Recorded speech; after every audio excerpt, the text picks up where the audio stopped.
Madame Dodge, bonjour. Bonjour. C'est le cas de le dire, on va ouvrir l'été cette année avec le festival Métiers et Traditions. Une planification donc qui a été devancée tout de même de 2 mois et quelques poussières comme on a dit tantôt.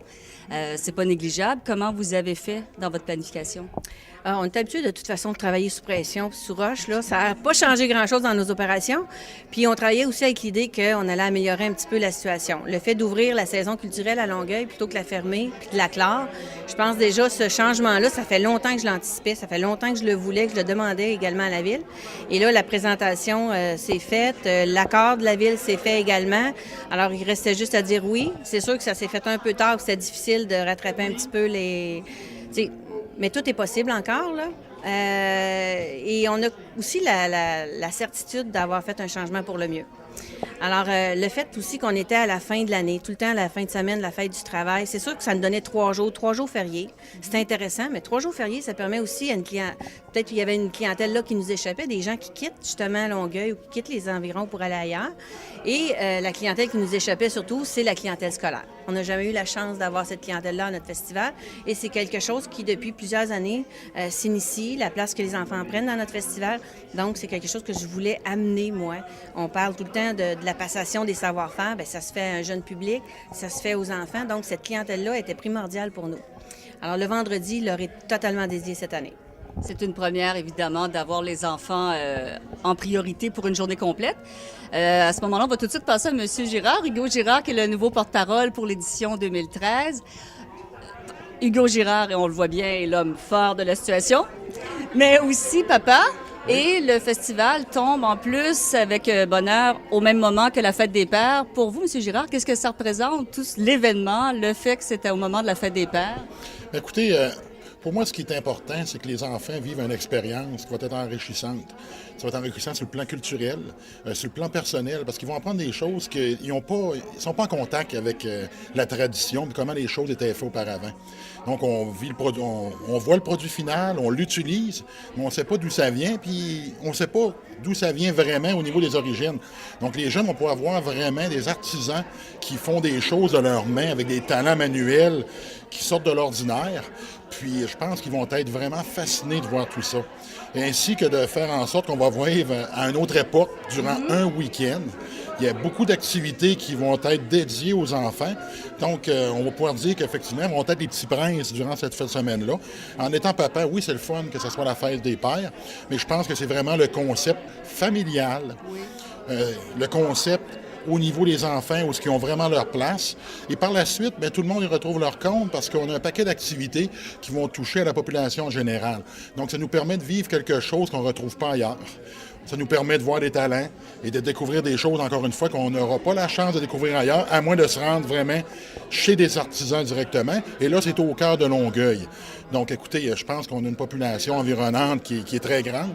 Donc, en espérant que les gens vont vraiment s'impliquer. Et les familles, il y a beaucoup de place pour eux, puis qui vont venir. Puis écoutez, je pense que ça fait la joie des enfants, ça va faire la joie des papas et ça va faire la joie des mamans aussi. Et en plus, on va vous voir à l'œuvre les samedis et dimanches. On a parlé du poids Louis Cyr. Vous allez soulever combien de livres encore d'une seule main? Bien, c'est 173 livres, mais moi, c'est relativement facile pour moi. Le vrai challenge, c'est de voir c'est quoi que les autres peuvent faire avec. Ah, d'accord. Donc, vous pouvez soulever davantage que ce Mais je l'espère poids. bien, je l'espère bien. Là. Fait qu'on va appeler ça maintenant le poids Hugo Girard. Il va falloir changer le terme. Il Faudra en faire un plus gros. un plus gros, mais écoutez, Louis Cyr est encore un petit peu plus connu que moi, donc on va garder le poids Louis Cyr. On a bien hâte de voir le tout. Nicole, je reviens à vous pour la question financement. Est-ce que ça l'a créé, le fait d'être devancé, est-ce que ça l'a un peu influé sur le financement de l'événement? Est-ce que ça a été plus difficile? Bien oui, naturellement, les conséquences sont là, sont directes. Des demandes de subventions, vous savez, il y a des dates de tombée. Donc, nous, on arrivait dans des dates soit avant, soit après. Naturellement, oui, ça a un impact assez important sur le financement. Oui. Bon, mais on s'en sort bien pareil. Mais on est confiant, tout va bien aller. On est confiant, oui, absolument. Est-ce que le fait que cette édition se tient cette année, en tout début d'été, va être donc une tradition qui va revenir? Est-ce qu'on est campé dans le début de l'été pour les prochaines années ou c'est trop tôt pour en parler? C'est pas un projet pilote qu'on fait, là. C'est vraiment un changement de date, un virage qui est en... Pour les prochaines éditions, là, c'est placé. Oui, pour les prochaines éditions, c'est placé. L'année prochaine, on revient à la même période de l'année. Donc, ça va toujours tomber à peu près une semaine avant la fête nationale. Alors, c'est un rendez-vous. Merci à vous deux. Bon festival. Si vous comprenez pourquoi j'ai choisi Hugo Girard comme porte-parole. Comme on dit, qu'à voir, on voit bien. Merci. Merci. Bienvenue.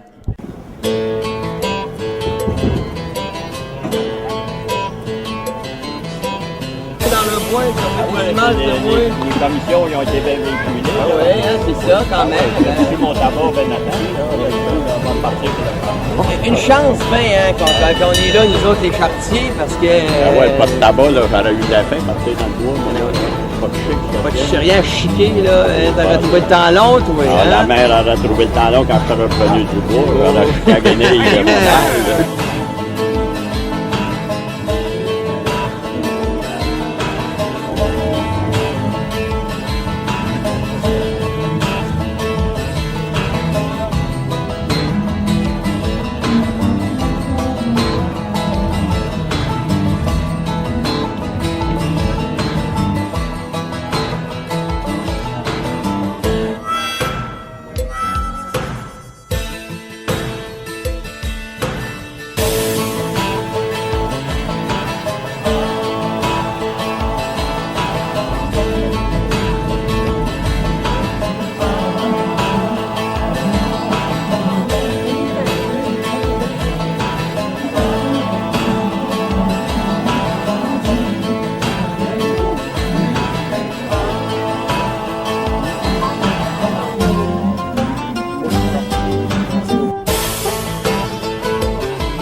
C'est que le bœuf, les flancs étaient minces, et le dos faire des pâtes au thé. Oui, ici, c'est un affaire, c'est la montagne, c'est pas beau. Tu regardes, il y a une sortie de architecture, une peinture, c'est pas trop mécanique. La nature, c'est pas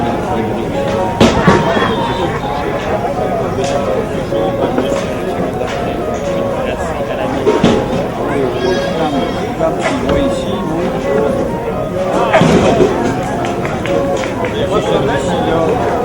celui-là, ça va être un coffret semblant de ça, mais il est très...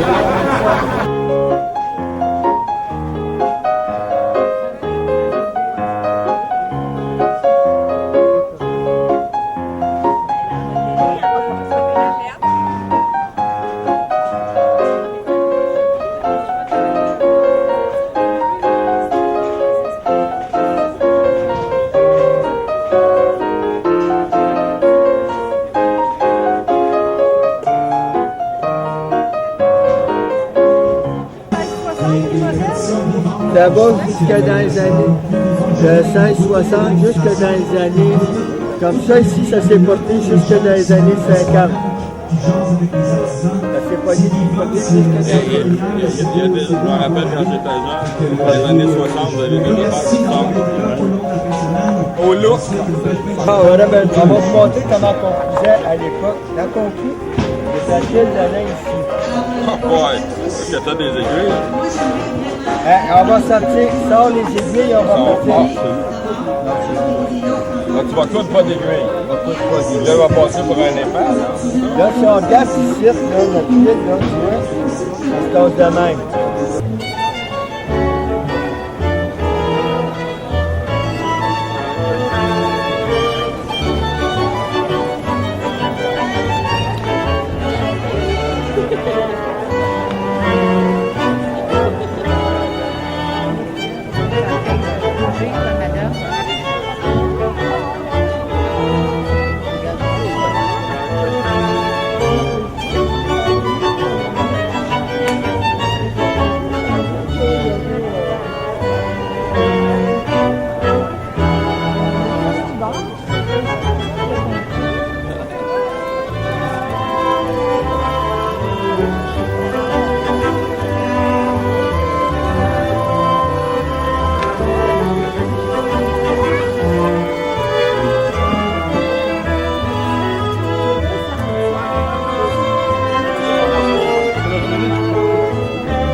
Les trois doigts sur le bouton, l'index, le pouce et le majeur.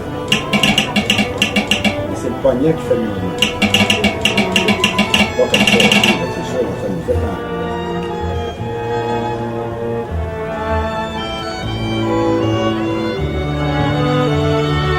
Le métal que j'utilise, c'est l'étain. Un métal assez tendre, blanc et qui font environ 240-250 degrés Celsius. Êtes-vous prêts? Oui. J'y vais. Je vais. Je jette comme voici. Et maintenant, j'attends. Ça va prendre 30-40 secondes et ça sera figé. On va voir si la cuillère est complète. La cuillère, c'est un objet simple, c'est pas dire qu'il est facile à réaliser parce que c'est une forme allongée. Il faut que le moule soit uniformément chaud, sinon ça fige avant d'être bien répandu dans toute la forme. Alors c'est là toute la délicatesse, dans le préchauffage du moule. Et ça commence à figer tranquillement, ça s'en vient. Ceux qui sont proches vont voir le changement de texture au sommet de la goutte, au sommet du jet coulé, et ça va se crevasser parce que le métal, quand il chauffe, il se dilate, et quand il se refroidit, se contracte, et on veut que la contractation se fasse juste là, au sommet. Et voilà, c'est fait. Ça semble un peu givré, mais ce n'est pas givré. Ne touchez pas. Je vous en prie. Oh! Là, c'est un petit peu moins. Il y a le petit trou d'épingle qui pourrait se reprendre à la soudure à l'atelier.